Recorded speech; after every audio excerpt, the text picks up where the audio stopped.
10-დან 12 დეკემბრამდე კაჭრეთში სასტუმრო ამბასადორში ერთი ფანჯრის პრინციპის შეხვედრების შემაჯამებელი ტრენინგი ჩატარდა.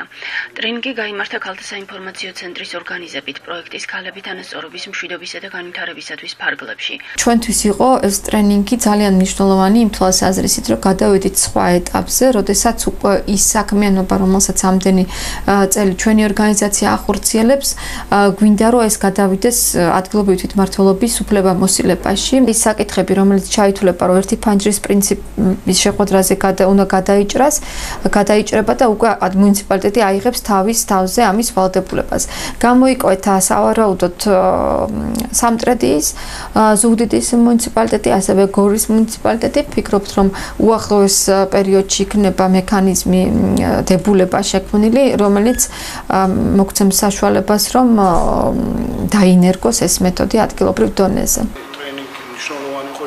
მიუხედავად იმისა, რომ სამტრედიის მუნიციპალიტეტში ერთი ფანჯრის პრინციპით შეხვედრა 2005 წლიდან მიმდინარეობდა, ეს არის უწყებრივი შეხვედრები, ანუ აქ სხვადასხვა უწყებრივი წარმომადგენლები არ ღებულობდნენ მონაწილეობას, მხოლოდ ერთი უწყებრივი წარმომადგენელი ღებულობდა მონაწილეობას და ეს იყო სოციალური სააგენტოს წარმომადგენელი და მომავალში ვაპირებთ და თან რაც მნიშვნელოვანი არ ქონდა მიღებული ნორმატიული აქტი აი ამ ერთი ფანჯრის პრინციპით შეხვედრასთან დაკავშირებით და ვაპირებთ შესაბამის ნორმატიული აქტი ეს იქნება ან დებულება ან განკარგულების სახით, სადაც გაწერილი იქნება დღის წესრიგი, როგორ რა დროს რა ვითარებაში უნდა შევიკრიბოთ და სავარაუდოდ შეხვედრები ჩატარდება კვარტალში ერთხელ. ტრენინგში მონაწილეობა მიიღეს ადგილობრივი თვითმმართველობის წარმომადგენლებმა, შეჯამდა 2013 წლის შედეგები, მიღწევები, სირთულეები და გამოწვევები.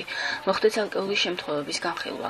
მეორე, ასე ვთქვათ, ნაწილი ეხებოდა 2014 წლის ბიუჯეტების საპროექტო განაცხადების განხილვას, კერძოდ სოციალური და განათლების კომპონენტის ბიუჯეტების მიხედვით და თუ როგორ მოხდა გენდერულ ჭრილში გარკვეული რეკომენდაციების ინტეგრება. მაგალითად, ზუგდიდის მუნიციპალიტეტის ძალიან ნათელი და კარგი მაგალითი არის, რომ გაჩნდა მუხლი, სადაც ადგილობრივი არასამთავრობო ორგანიზაციების თანადაფინანსება აისახება 2014 წელს და მუნიციპალიტეტი განიხილავს განცხადებლების საპროექტო წინადადებებს, რომელიც მიმართული იქნება სოციალური ინფრასტრუქტურისა და შემოსავლის მომტანი პროექტების დაფინანსებისათვის, სადაც კაფიოდ იქნება გამოკვეთილი ქალთა და დაუცველი ფენების საჭიროებები.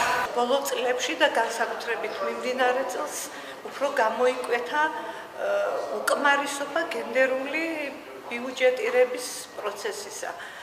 ზუგდიდის მუნიციპალიტეტი აქტიურად თანამშრომლობს საერთაშორისო ორგანიზაციებთან, სამთავრობო და არასამთავრობო სტრუქტურებთან აღნიშნულ საკითხის გადაწყვეტაში. ეს სამდღიანი შეხვედრა საკმაოდ აქტუალური იყო, საკმაოდ საჭირო იყო თუნდაც იმიტომ, რომ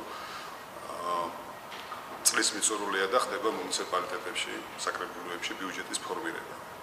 პროექტები არის წარმოდგენილი და დღევანდელ შეხვედრაზე ჩვენ მივიღეთ ქალთა საინფორმაციო ცენტრიდან რეკომენდაციები, დელეგატური შენიშვნები, რომლებიც შეიძლება იყოს გათვალისწინებული მომავალი ბიუჯეტის პროექტში, მაგალითად გორის მუნიციპალიტეტში. გენდერული სოციალური ბიუჯეტირების ჯგუფები ასეც ვეძახით, რომლის შემადგენლობაში შედიან როგორც საკრებულოს თანამშრომლები, ასევე გამგეობის თანამშრომლები, ძირითადად წარმოდგენილები არიან ადამიანები, რომლებიც უშუალოდ არიან ჩართულები ბიუჯეტირების პროცესში, როგორც შედგენის, ასევე განხორციელების, ასევე მონიტორინგის პროცესში. ჩვენის მხრიდან პირველ რიგში ისევ იქნება შესაძლებლობის გაძლიერებაზე, ამ ჯგუფების შესაძლებლობის გაძლიერებაზე მიმართული აქტივობები, რაც გულისხმობს როგორც საგანმანათლებლო აქტივობებს, ასევე შემდეგ სამუშაო შეხვედრებს. ტრენინგის მონაწილეებმა ისაუბრეს ერთი ფანჯრის პრინციპის, როგორც საჭიროებების გამორკვევისა და პრობლემის გადაჭრის ეფექტური საშუალების ადგილობრივი თვითმმართველობის დონეზე დანერგვის შესახებ.